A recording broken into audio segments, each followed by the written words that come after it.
மாடு மேய்த்தவன் செய்த வம்பு. கொங்கு நாட்டிற்கு அப்பால் பெய்த கோடை பெருமழையினால் சோழ நாட்டில் பாய்ந்த காவிரியில் வெள்ளம் பெருக்கெடுத்து கரைபுரண்டு ஓடியது. புனல் பிரவாகத்தில் இளவலுடன் குதித்துவிட்ட விரல்வேல் கடுமையாக போராடினான்.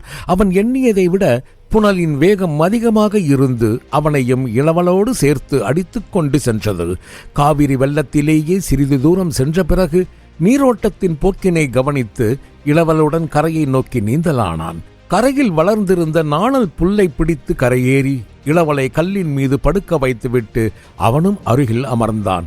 இளவலின் தலையை துவட்டிய விரல்வேல், இளவரசே, இன்னும் சற்று தொலைவு.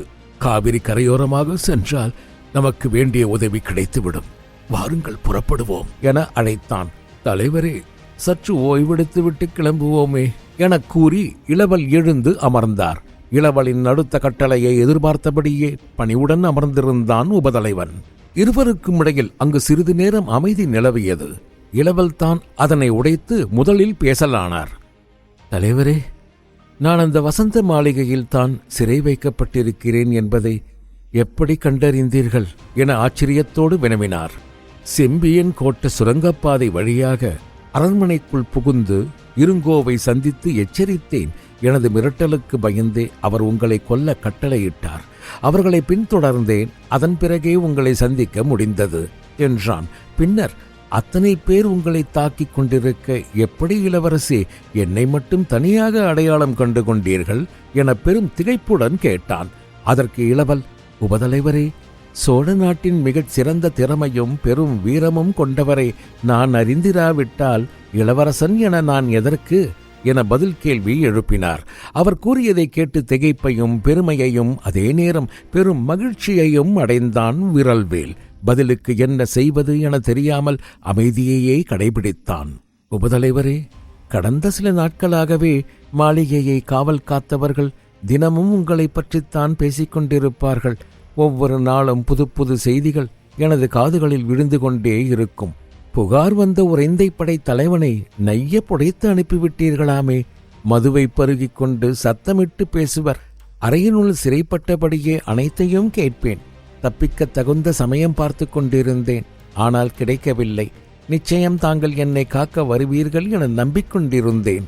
என் நம்பிக்கை வீண் போகவில்லை என கூறி விரல்வேலை புகழ்ந்து பாராட்டினார். இளவரசன் கூறியதை கேட்டு திக்பிரம்மை பிடித்தது போலவே காணப்பட்டான் விரல்வேல். அதற்கு காரணம் இல்லாமல் இல்லை. ஏனெனில் பல ஆண்டுகளாக விரல்வேல் கோட்டை தலைவனாக இருந்தபோது ஒரே ஒரு முறைதான் இளவலை சந்தித்திருக்கிறான். அதுவும் இரவு நேர சந்திப்பு. புகார் சென்ற பிறகு இளவலின் முகத் தோற்றத்தையே இவன் மறந்துவிட்டான். ஆனால் இளவரசன் இவனையும் இவனது திறமையையும் அறிந்து பாராட்டியதால் இவனது மனதில் மகிழ்ச்சியும் ஆனந்தமும் பெருகியது. இந்த முறையும் இவனது அமைதியை குலைத்த இளவல், தலைவரே, நான் கூறியதை கேட்டதற்கே அதிர்ச்சியடைந்து விட்டீர்கள் போலிருக்கிறது. இன்னும் கேளுங்கள் என கூறி விரல்வேலின் நாவலையும் தூண்டினார். இதற்கு மேல் ஆச்சரியப்பட என்ன இளவரசே இருக்கிறது? நான் உங்களை கடைசியாக எப்போது எங்கு சந்தித்தேன் என தெரியுமா? பல வருடங்களுக்கு முன் உறைந்தை கோட்டை தலைவனாக இரவு பணியில் இருக்கும்போது மதிலுக்கு அருகில் என்னை சந்தித்தீர்கள் என கூறி அனைத்தையும் நினைவு கூர்ந்து கொண்டான். இல்லை தலைவரே, நான் உங்களை சில வருடங்களுக்கு முன் புகாரின் சம்பாபதி வனத்தில் காவிரி கரையோரமாக சந்தித்தேன். சந்தித்ததோடு மட்டுமல்லாமல் வாட்சமரும் புரிந்திருக்கிறேன் என இளவல் கூறிக்கொண்டிருந்த போதே குறுக்கிட்ட விரல்வேல், அதற்கு வாய்ப்பே இல்லை இளவரசே என்றான். எதற்கு? தாங்கள் என்னுடன் வாட்சமன் புரிந்ததாக கூறுவதற்குத்தான் என திடமாக பதில் வந்தது விரல்வேலிடம் இருந்து.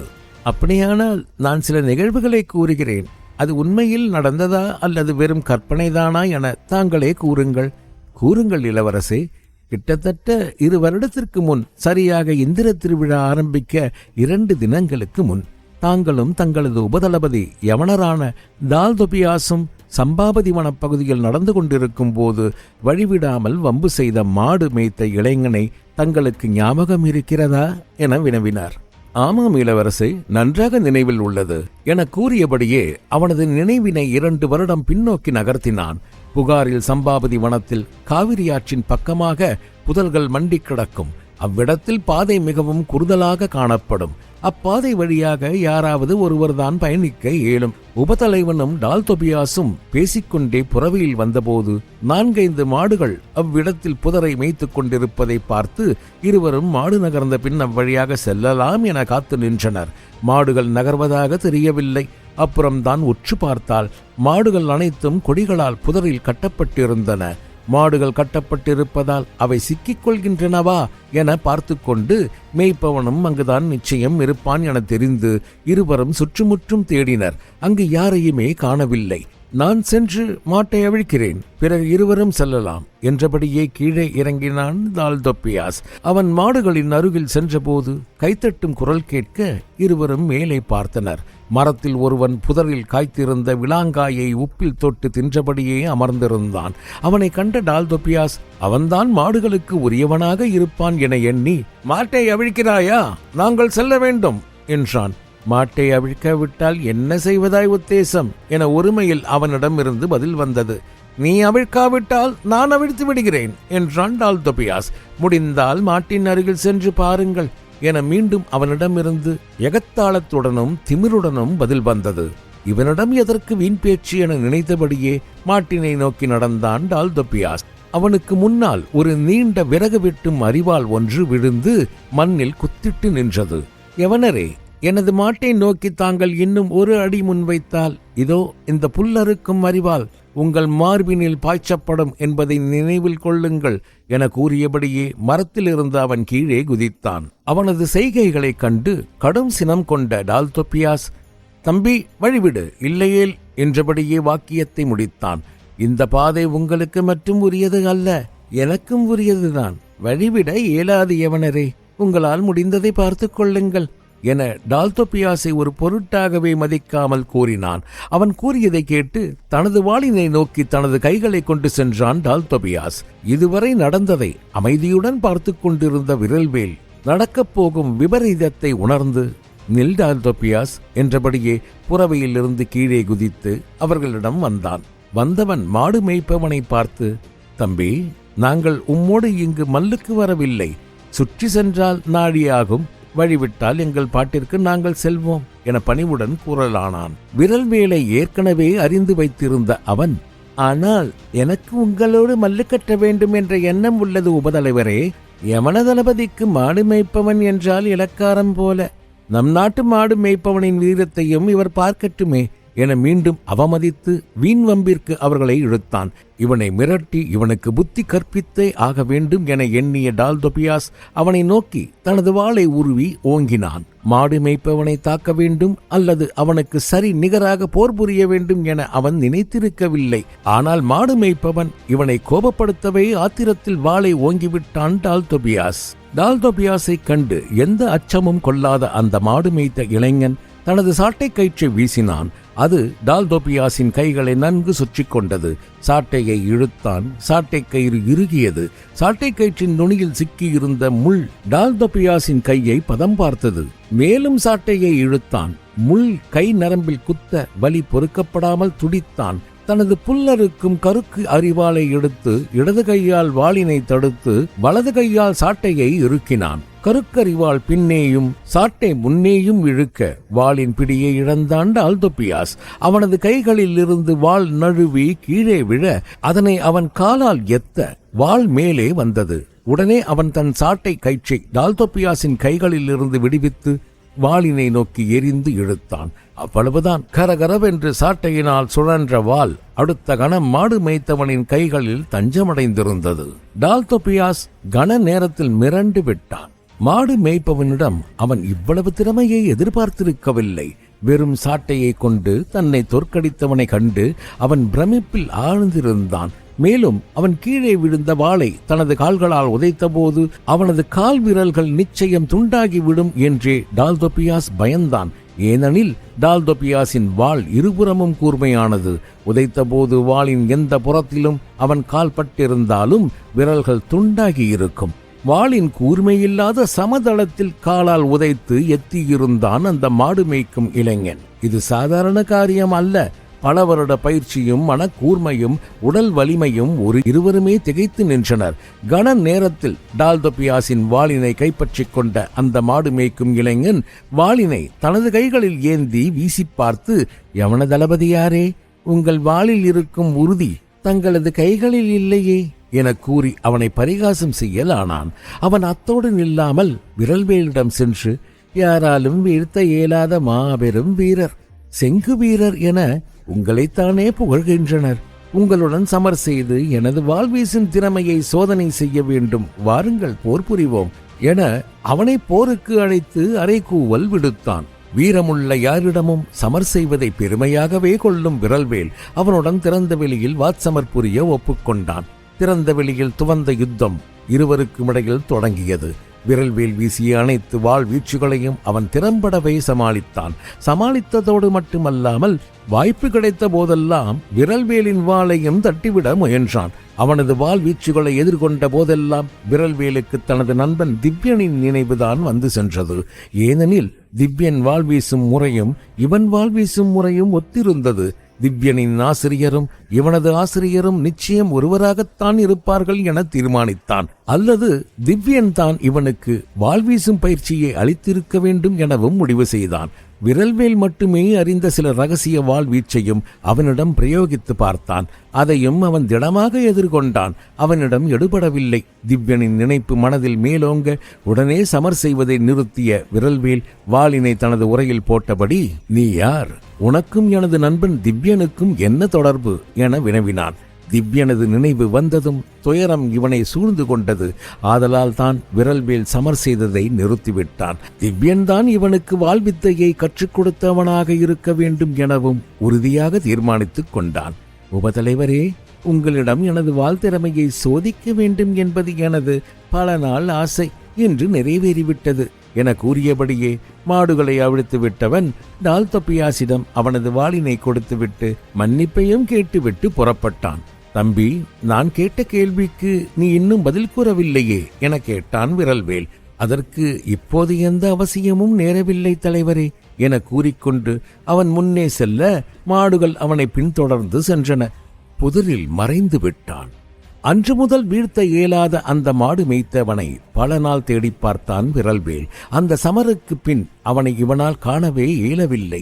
தனது நண்பனது நினைவு விரல்வேலிற்கு எப்போது வருகிறதோ அப்போதெல்லாம் இந்த மாடு மேய்த்தவனை பற்றிய மர்மமும் மனதில் தலை தூக்கிவிடும். நடந்த நிகழ்ச்சிகள் அனைத்தும் உபதலைவனின் மனக்கணக்கில் காட்சிகளாய் விரிய, அப்படியானால் அந்த மாடு மேய்த்த இளைஞன் என ஆச்சரியத்தோடு வாக்கியத்தை முடிக்காமல் இழுத்தான். ஆமாம் தலைவரே, அன்று தங்களை வீண்வம்புக்கு இழுத்தவன் அடியேன்தான் என முகத்தில் புன்னகையுடன் கூறினார் இளவல். அவர் கூறியதை கேட்ட விரல்வேல் மகிழ்ச்சியையும் வருத்தத்தையும் ஒரு சேர அடைந்தான். வாள் சமரில் வீழ்த்த இயலாத வீரன் தான் என்ற பெரும் இருமாப்புடன் இருந்தவன் விரல்வேல். மேலும் அவன்தான் ஒற்றர் பிரிவின் தலைவரும் ஆதலால் மாறுவேடம் பூடுவதிலும் மற்றவர்களை ஏமாற்றுவதிலும் தான் வல்லவன் என எண்ணிக்கொண்டிருந்தான். தான் அறியாமல் சுற்றி எந்த நாட்டிலும் எந்த நிகழ்வுகளும் நடக்காது என்ற பெரும் கர்வமும் அவனுக்கு இருந்தது. மாடு மேய்ப்பவன் போல வந்து தன்னை ஏமாற்றியது இளவல் தான் என எண்ணுகையில் அவன் பெரிதும் மகிழ்ச்சி அடைந்தான்.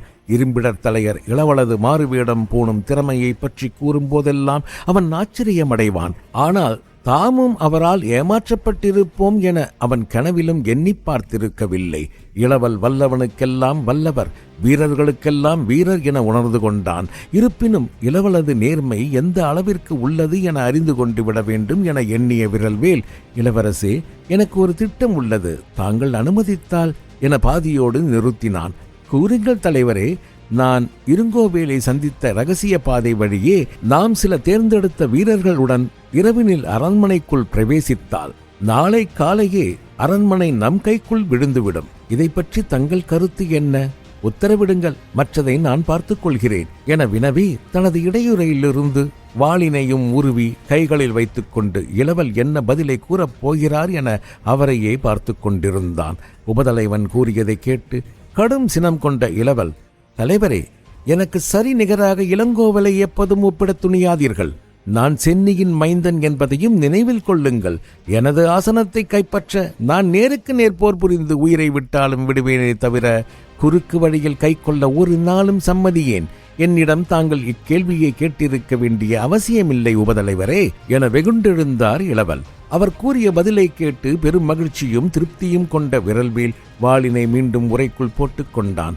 விரல்வேல் வாளினை உருவியதையும் பின்னர் தனது உரைக்குள் போட்டுக் கொண்டதையும் கவனித்துவிட்ட இளவல், தலைவரே, தாங்கள் கூறிய திட்டத்தை நான் ஏற்றுக்கொண்டிருந்தால் என்ன செய்திருப்பீர்கள் என வினவினார்.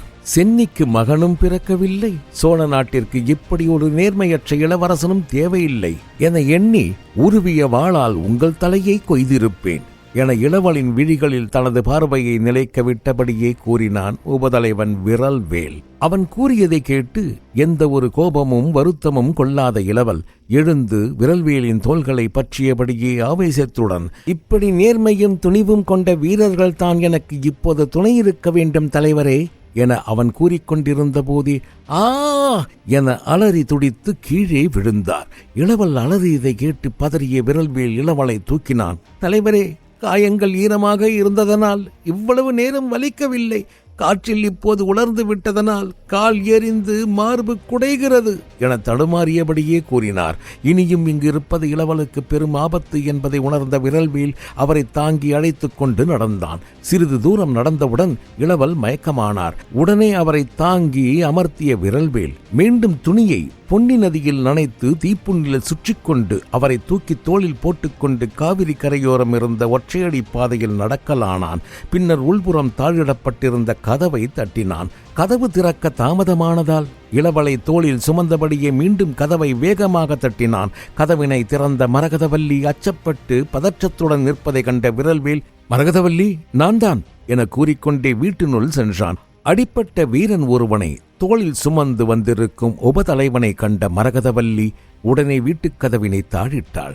உள்ளே சென்ற விரல்வேல் வரகு வைக்கோலால் செய்யப்பட்ட மெத்தையில் இளவலை கிடத்தி மரகதவல்லியிடம், நம்பிக்கையான மருத்துவரை உடனே அழைத்து வா என கட்டளையிட்டான். நிலைமையை புரிந்து கொண்ட மரகதவல்லி பக்கத்து தெருவில் வசிக்கும் மருத்துவரை அழைக்க வாசல் கதவை திறந்து வெளியே சென்றவள் வீதியில் சில உறைந்தை வீரர்கள் நடமாடிக்கொண்டிருப்பதை கவனித்து விட்டாள். உடனே அவர்கள் பார்க்கும் முன் வீட்டிற்குள் நுழைந்து கதவினை தாழிட்டவள், அண்ணா, வெளியே காவலர்கள் பலர் நடமாடிக்கொண்டிருக்கிறார்கள். இந்த நேரம் வெளியே சென்றால் அவர்கள் என்னை கவனித்து விடுவார்கள் என பதறினாள். அந்த நிலையில் இருவருமே செய்வதறியாது திகைத்தனர். இளவல் மயங்கிவிட்டார். அவருக்கு உடனே தகுந்த மருத்துவம் பார்த்தேயாக வேண்டும். இல்லையேல் தீயில் இருந்து தப்பித்தவர் அதன் காயத்தினாலேயே இறந்து விடுவார். வெளியே சென்றால் வீரர்களால் ஆபத்து, உள்ளே இருந்தாலும் ஆபத்து. செய்வதறியாது இருதலை கொள்ளி எறும்பைப் போல துடித்தான் விரல்வேல். அந்த இக்கட்டான நேரத்திலும் அவனை அவனது துரதிருஷ்டம் துரத்திக் கொண்டிருப்பதை அவன் அறிந்திருக்க வாய்ப்பில்லை. வைத்தியரை அழைத்து வரலாம் என வெளியே வந்த மரகதவல்லியை உறைந்தை வீரன் ஒருவன் கவனித்து விட்டான். வேந்தன் தனது வீரர்களிடம், காவிரி கரையோரம் உடனே தேடி யாராவது மறைந்திருந்தால் கைது செய்து இழுத்து வாருங்கள் என கட்டளையிட்டிருந்ததனால் வீரர்கள் காவிரியோரம் தேடிக்கொண்டிருந்தனர். அவர்களுள் ஒருவன்தான் மரகதவல்லியை கவனித்து விட்டான். தங்களை கண்டபின் அவள் உள்ளே சென்று தாழிட்டுக் கொண்டது அவர்களுக்கு பெருத்த சந்தேகத்தை ஏற்படுத்தியது. அவளை விசாரித்து அவளது வீட்டை சோதனையிட வேண்டும் என எண்ணி மரகதவல்லியின் வீட்டுக் கதவை தட்டினார்கள். கதவு தட்டப்படுவதை கேட்ட மரகதவல்லியும் விரல்வேலும் அக்கணத்தில் என்ன செய்வதென்று அறியாமல் திகைக்கலானார்கள். என்ன வேண்டுமானாலும் நடக்கட்டும் என எண்ணிய விரல்வேல் தனது வாளினை உருவிக்கொண்டு வாசலை நோக்கி நடக்கலானான்.